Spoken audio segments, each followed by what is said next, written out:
بسم اللہ الرحمن الرحیم۔ حضرت کعب بن مالک رضی اللہ عنہ کہا کرتے تھے کہ کم ایسا ہوتا کہ رسول اللہ صلی اللہ علیہ وسلم کسی سفر میں جمعرات کے سوا اور کسی دن نکلیں۔ نبی کریم صلی اللہ علیہ وسلم غزوہ تبوک کے لیے جمعرات کے دن نکلے تھے۔ آپ صلی اللہ علیہ وسلم جمعرات کے دن سفر کرنا پسند فرماتے تھے۔ نبی کریم صلی اللہ علیہ وسلم نے مدینہ میں ظہر کی 4 رکعت پڑھی، پھر عصر کی نماز الضحیٰ میں 2 رکعت پڑھی، اور میں نے سنا کہ صحابہ حج اور عمرہ دونوں کا لبیک ایک ساتھ پکار رہے تھے۔ مدینے سے حجۃ الوداع کے لیے رسول کریم صلی اللہ علیہ وسلم کے ساتھ ہم اس وقت نکلے جب ذی القعدہ کے 5 دن باقی تھے۔ ہفتے کے دن ہمارا مقصد حج کے سوا اور کچھ بھی نہ تھا۔ جب مکہ سے قریب ہوئے تو رسول کریم صلی اللہ علیہ وسلم نے حکم فرمایا کہ جس کے ساتھ قربانی کا جانور نہ ہو، جب وہ بیت اللہ کے طواف اور صفا اور مروہ کسی سے فارغ ہو جائے تو احرام کھول دے، پھر حج کے لیے بعد میں احرام باندھے۔ حضرت عائشہ صدیقہ رضی اللہ عنہا نے کہا کہ 10ویں ذی الحج کو ہمارے جہاں گائے کا گوشت آیا۔ میں نے پوچھا کہ گوشت کیسا ہے؟ تو بتایا گیا رسول کریم صلی اللہ علیہ وسلم نے اپنی بیویوں کی طرف سے جو گائے قربانی کی ہے اسی کا گوشت ہے۔ جاہلیہ نے بیان کیا کہ میں نے اس کے بعد اس حدیث کا ذکر قاسم بن محمد سے کیا تو انہوں نے بتایا، قسم اللہ کی، عمرو بنت عبد الرحمن نے تم سے یہ حدیث ٹھیک بیان کی ہے۔ نبی کریم صلی اللہ علیہ وسلم فتح مکہ کے لیے مدینہ سے رمضان میں نکلے اور روزے سے تھے۔ جب آپ صلی اللہ علیہ وسلم مقام قدیہ پر پہنچے تو آپ صلی اللہ علیہ وسلم نے افطار کیا۔ سفیان نے کہا کہ ظاہری نے بیان کیا، انہیں عبید اللہ نے خبر دی اور انہیں ابن عباس رضی اللہ عنہما نے پھر یہی حدیث بیان کی۔ رسول اللہ صلی اللہ علیہ وسلم نے ہمیں ایک فوج میں بھیجا اور ہدایت فرمائی کہ اگر فلاں 2 قریشی، حبابان اسودہ اور نافان بن عبید عمر، جن کا آپ نے نام لیا، تم کو مل جائیں تو انہیں آگ میں جلا دینا۔ حضرت ابو ہریرہ رضی اللہ عنہ نے کہا کہ جب آپ صلی اللہ علیہ وسلم کی خدمت میں آپ صلی اللہ علیہ وسلم سے رخصت ہونے کی اجازت کے لیے حاضر ہوئے، اس وقت آپ صلی اللہ علیہ وسلم نے فرمایا کہ میں نے تمہیں پہلے ہدایت کی تھی کہ فلاں قریشی اگر تمہیں مل جائیں تو انہیں آگ میں جلا دینا، لیکن یہ حقیقت ہے کہ آگ کی سزا دینا اللہ تعالیٰ کے سوا کسی کے لیے سزاوار نہیں ہے، اس لیے اگر وہ تمہیں مل جائے تو انہیں قتل کر دینا، آگ میں نہ جلانا۔ نبی کریم صلی اللہ علیہ وسلم نے فرمایا، خلیفہ وقت کے احکام سننا اور انہیں بجا لانا ہر مسلمان کے لیے واجب ہے جب تک کہ گناہ کا حکم نہ دیا جائے۔ اگر گناہ کا حکم دیا جائے تو پھر نہ اسے سننا چاہیے اور نہ اس پر عمل کرنا چاہیے۔ ہم لوگ دنیا میں سب سے پیچھے آئے لیکن آخرت میں جنت میں سب سے آگے ہوں گے۔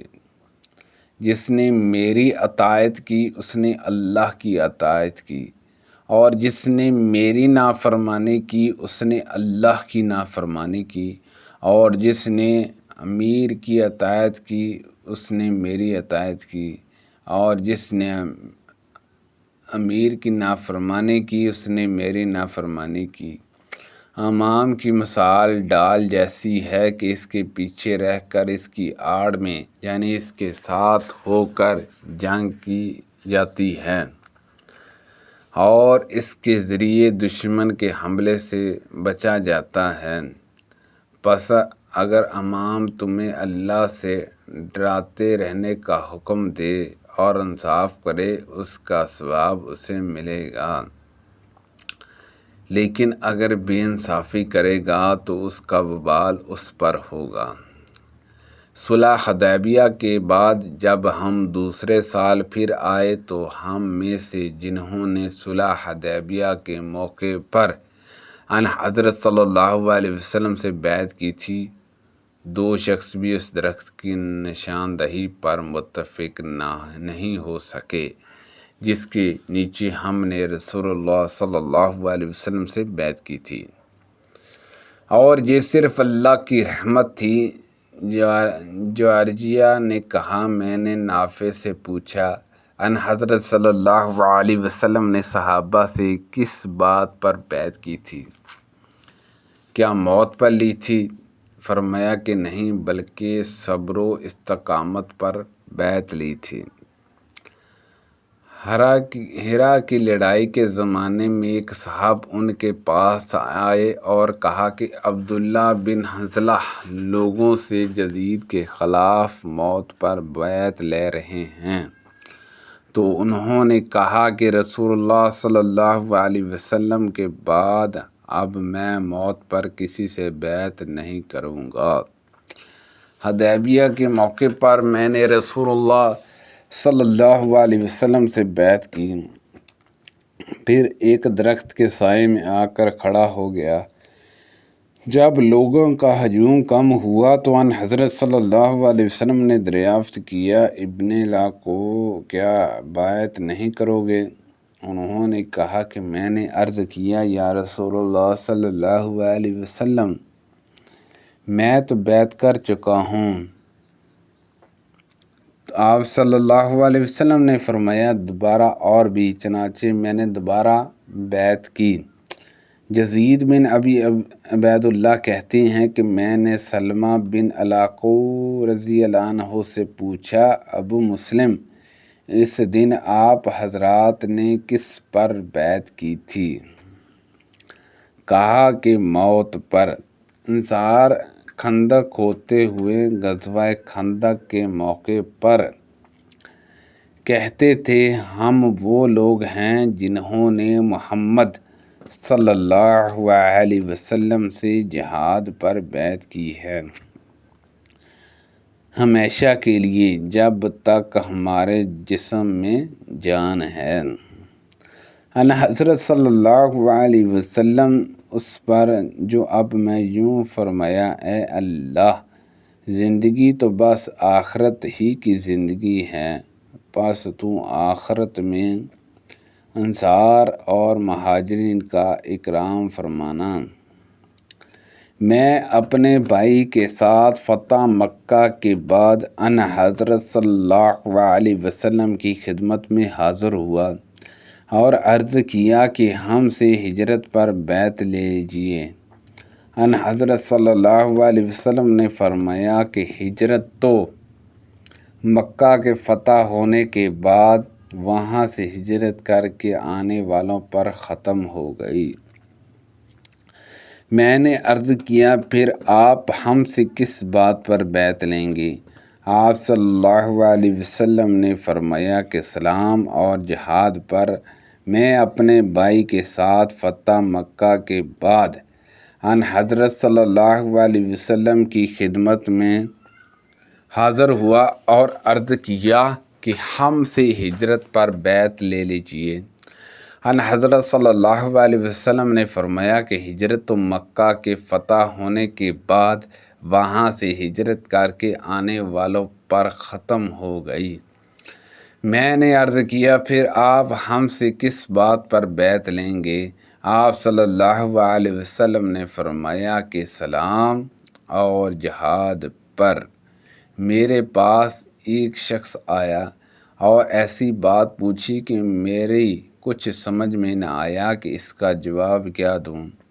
اس نے جواب دیا، اس نے پوچھا، مجھے مسئلہ بتائیے کہ ایک شخص بہت ہی خوش اور اختیار بند ہو کر ہمارے امیروں کے ساتھ جہاد کے لیے جاتا ہے، پھر وہ امیر ہمیں ایک ایسی چیز کا مکلف قرار دے دیتا ہے کہ ہم ان کی طاقت نہیں رکھتے۔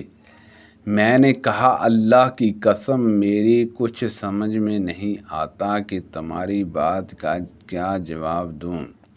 البتہ جب ہم رسول اللہ صلی اللہ علیہ وسلم کے ساتھ آپ صلی اللہ علیہ وسلم کی حجات مبارکہ میں تھے تو آپ صلی اللہ علیہ وسلم کو کسی بھی معاملے میں صرف ایک مرتبہ حکم کی ضرورت پیش آتی تھی اور ہم فوراً ہی اسے بجا لاتے تھے۔ یہ یاد رکھنے کی بات ہے کہ تم لوگوں میں اس وقت تک خیر رہے گی جب تک تم اللہ سے ڈرتے رہو گے، اور اگر تمہارے دل میں کسی معاملے میں شبہ پیدا ہو جائے کہ کیا چاہیے یا نہیں تو کسی عالم سے اس کے متعلق پوچھ لو تاکہ تشفیع ہو جائے۔ وہ دور بھی آنے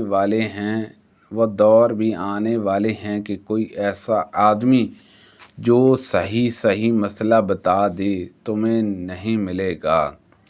اس ذات کی قسم جس کے سوا کوئی معبود نہیں، جتنی دنیا باقی رہ گئی ہے وہ وادی کے اس پانی کی طرح ہیں جس کا صاف اور اچھا حصہ تو پیا جا چکا ہے اور گدلا حصہ باقی رہ گیا ہے۔ سبحان اللہ عز و جل۔ اللہ پاک سے دعا ہے کہ اللہ پاک ان حدیثوں پر عمل کرنے کی توفیق عطا فرمائے۔ اللہ پاک ہم سب کو صحت و تندرستی عطا فرمائے۔ کوئی غلطی کوتاہی ہو گئی ہو تو اللہ پاک معاف فرمائے۔ صدقہ جاریہ سے دوسرے لوگوں تک شیئر کیجیے۔ آمین بجاہ النبی الامین صلی اللہ علیہ وسلم۔